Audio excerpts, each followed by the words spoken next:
அனைவருக்கும் தினம் ஒரு தகவல் சார்பாக இனிய வணக்கங்கள். இன்னைக்கு நம்ம பார்க்க போகிற பதிவு பெருமாளுக்கு உகந்த திருவோண நாளை பற்றி தெரிஞ்சுக்க போகிறோங்க. இன்றைய நாள் ரொம்ப ரொம்ப சக்தி வாய்ந்த நாள். ஏன்னா இந்த திருவோணம் நாளானது, இந்த நட்சத்திரமானது நமக்கு இன்னைக்கு வெள்ளிக்கிழமையோடு வந்திருக்கிறது கூடுதலான விசேஷம். குறிப்பாக இன்றைய நாள் நமக்கு பஞ்சமி திதியும் இருக்குது.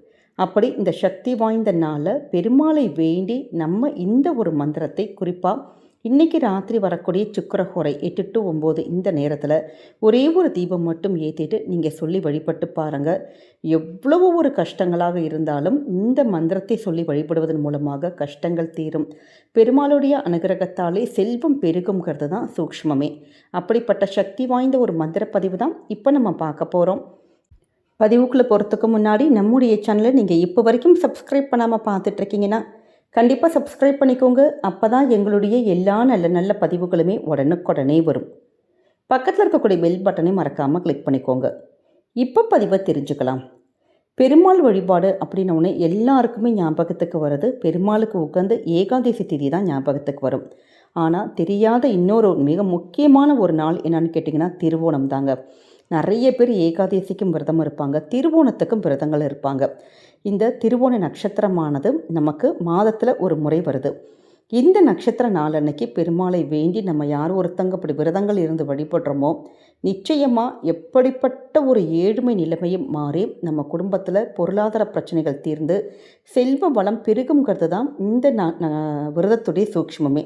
அப்படி விரதங்கள்லாம் இந்த இப்போ இருக்க காலகட்டத்தில் எங்களுக்கு இருக்க முடியலமா அப்படிங்கிறவங்க அன்றைய நாள் நம்ம பெருமாளை வேண்டி மனசார ஒரு தீப வழிபாடு மட்டும் செஞ்சுட்டு சில மந்திரங்களை சொல்லி பெருமாளுக்காக நம்ம வழிபட்டாலே போதும்.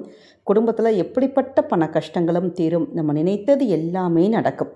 எப்படி நம்ம முருகப்பெருமானுக்கு திதியில் சஷ்டி திதி நட்சத்திரத்தில் கார்த்திகை நட்சத்திரம் விரத நாட்களாக நம்ம கருதப்படுறோமோ அதே மாதிரி தான் பெருமாளுக்கான நட்சத்திர விரதம்னா அது திருவோணம் தான். ஏன்னா பெருமாளுடைய வாமன அவதாரத்தை போற்றக்கூடிய ஒரு அற்புதமான நட்சத்திரம். பெருமாள் அந்த மகாவிஷ்ணுவுடைய 10 அவதாரத்தில் ஒன்றுதான் வாமன அவதாரம்.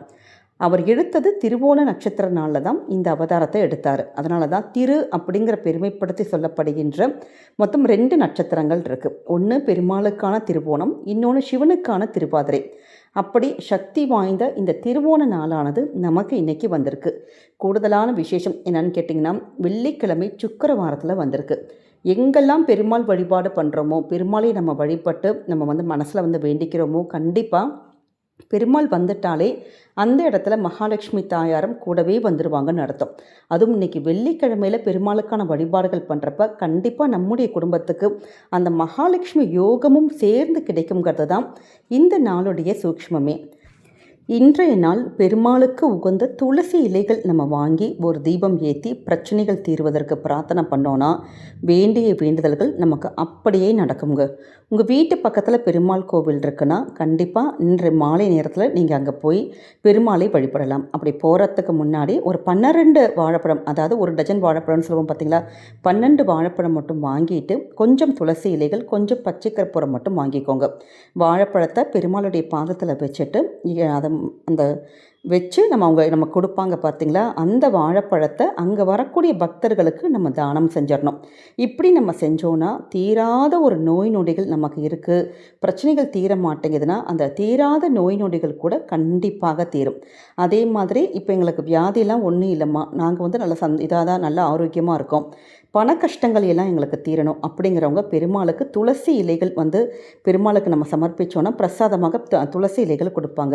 அதே மாதிரி பச்சை கற்பூரம் பெருமாளுடைய பாதத்தில் வச்சுட்டு நம்ம அதையும் நம்முடைய வீட்டுக்கு வாங்கிட்டு வரலாம். அப்படி அந்த பச்சை கற்பூரத்தையும் அந்த துளசி இலைகளையும் நம்ம நம்முடைய வீட்டுடைய அந்த கேஷ் பாக்ஸ் எங்கே வைக்கிறோமோ நம்ம அங்கே வைக்கலாம். நம்முடைய கிச்சன் இருக்குது பார்த்தீங்களா, கிச்சனில் மசாலா டப்பா பக்கத்தில் சின்னதான ஒரு கிண்ணத்தில் கூட நீங்கள் போட்டு வைக்கலாம். இப்படி கோவிலிருந்து எடுத்துகிட்டு வரக்கூடிய இந்த ஒரு துளசி இலைகளும் சரி பச்சை கற்பூரமும் சரி நம்ம குடும்பத்தில் இருக்கக்கூடிய தரித்திரங்கள் எல்லாம் விலகி வீட்டில் நல்லபடியான ஒரு செல்வ கடாட்சம் பெருகுங்கிறது நம்பிக்கை. இது எல்லாத்தையும் முக்கியமான ஒரு விஷயம் என்னன்னு கேட்டிங்கன்னா, இன்றைய நாள் முழுக்க நீங்கள் கோவிந்தாங்கிற ஒரு நாமத்தை நம்ம மனசார எவ்வளவு முறை வேணாலும் நீங்கள் உச்சரிக்கலாம். ஏன்னா கோவிந்தா கோவிந்தாங்கிற அந்த நாமத்தை திருவோண நாளில் யார் ஒருத்தங்க உச்சரிக்கிறோமோ பெருமாளுக்கு ரொம்ப அப்படி ஒரு நெருக்கமானவங்களாக நம்ம ஆயிடுவோம். பெருமாளுடைய அனுகிரகம் நமக்கு ரொம்ப பரிபூர்ணமாக கிடைக்கும். இதோடு கூட நம்ம வீட்டு பூஜை அறையில் இன்றைக்கி நீங்கள் ஒரு தீபம் மட்டும் ஏற்றி வச்சுட்டு நம்மக்கிட்ட துளசி இலைகள் இருந்ததுன்னா அந்த துளசி இலைகள் பஞ்ச பாத்திர தண்ணியில் போடுறது, பெருமாளுடைய படத்துக்கு சமர்ப்பிக்கிறது, அந்த பச்சை கற்பூரம் நம்ம பெருமாளுக்கு பாதத்தில் வைக்கிறது. இப்போ சப்போஸ் கோவிலுக்கு போக முடியாதவங்க நம்ம வீட்டில் இந்த பூஜைகள் பண்ணி கூட பச்சை கற்பூரமும் இந்த துளசி இலைகளுமே நம்முடைய கேஷ் பாக்ஸில் நம்ம கிச்சனில் நீங்கள் இது மாதிரி வைக்கலாம். அப்படி தீபங்கள் ஏற்றிட்டு நம்ம சொல்லக்கூடிய சக்தி வாய்ந்த மந்திரம் ஓம் ஹ்ராம் ஹ்ரீம் க்ளீம் ஓம் நமோ ஸ்ரீ வெங்கடேசாய நமக. ஓம் ஹ்ராம் ஹ்ரீம் க்ளீம் ஓம் நமோ ஸ்ரீ வெங்கடேசாய நமக. இந்த ஒரு மந்திரத்தை இந்த திருவோண நாள் அன்னைக்கு பெருமாளை நினச்சி யார் ஒருத்தங்க நம்ம சொல்லி கேட்குறோமோ கண்டிப்பாக எவ்வளவு கஷ்டங்கள் இருந்தால் கூட அது எல்லாமே நொடி பொழுதில் தீருங்கிறது தான் இந்த மந்திரத்துடைய சூக்ஷ்மமே. அதே மாதிரி இன்றைக்கி சுக்கிர ஹோரையில் இன்றைக்கி 8 to 9 இந்த நேரத்தில் மறக்காமல் ஓம் ஸ்ரீம் ஸ்ரீயை நமக, ஓம் ஸ்ரீம் ஸ்ரீயை நமக, இது மகாலட்சுமியுடைய பீஜ மந்திரம். இந்த மந்திரத்தையும் நீங்கள் சொல்லி வழிபட்டு பாருங்கள். மகாலட்சுமியுடைய வாசமும் நமக்கு பெருமாளுடைய அனுகிரகமும் பரிபூர்ணமாக கிடைக்கும். அதே மாதிரி இன்றைக்கி வந்திருக்கிறது ரொம்ப ரொம்ப சக்தி வாய்ந்த பஞ்சமி திதி. நிறைய பேர் வாராகி நம்ம வழிபடுவோம். வாராகி தேவியையும் நீங்கள் மறக்காமல் தீபம் மட்டும் ஏற்றிட்டு ஓம் வாராகி தாயை போற்றி போற்றி அப்படிங்கிற எளிமையான மந்திரங்கள் சொல்லி கூட நீங்கள் வழிபடலாம். இன்றைக்கி வந்திருக்கக்கூடிய இந்த சக்தி வாய்ந்த ஒரு வெள்ளிக்கிழமை நாளை யாருமே நீங்கள் மறக்காதீங்க. கண்டிப்பாக எளிமையான பூஜைகளும் மந்திரத்தை சொல்லி வழிபட்டு பாருங்கள். நம்முடைய கஷ்டங்கள் தீருவதற்கு கடவுளே நமக்கு கொடுத்த ஒரு சக்தி வாய்ந்த நேரத்தை யாருமே மிஸ் பண்ணிடாதீங்க. நம்முடைய கமெண்ட் செக்ஷனில் ஓம் நமோ நாராயணா அப்படிங்கிற சக்தி வாய்ந்த நாமத்தை பதிவிடுங்க.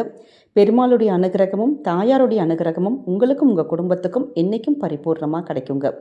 நம்முடைய சேனலை நீங்கள் இப்போ வரைக்கும் சப்ஸ்கிரைப் பண்ணாமல் பார்த்துட்ருக்கீங்கன்னா கண்டிப்பாக சப்ஸ்கிரைப் பண்ணி உங்களுடைய ஆதரவுகள் சப்போர்ட்டுகள் என்றைக்குமே நம்முடைய சேனலுக்கு கொடுக்கணும். மீண்டும் வேறொரு நல்ல பதிவில் சந்திக்கிறோம். நன்றி, வணக்கம்.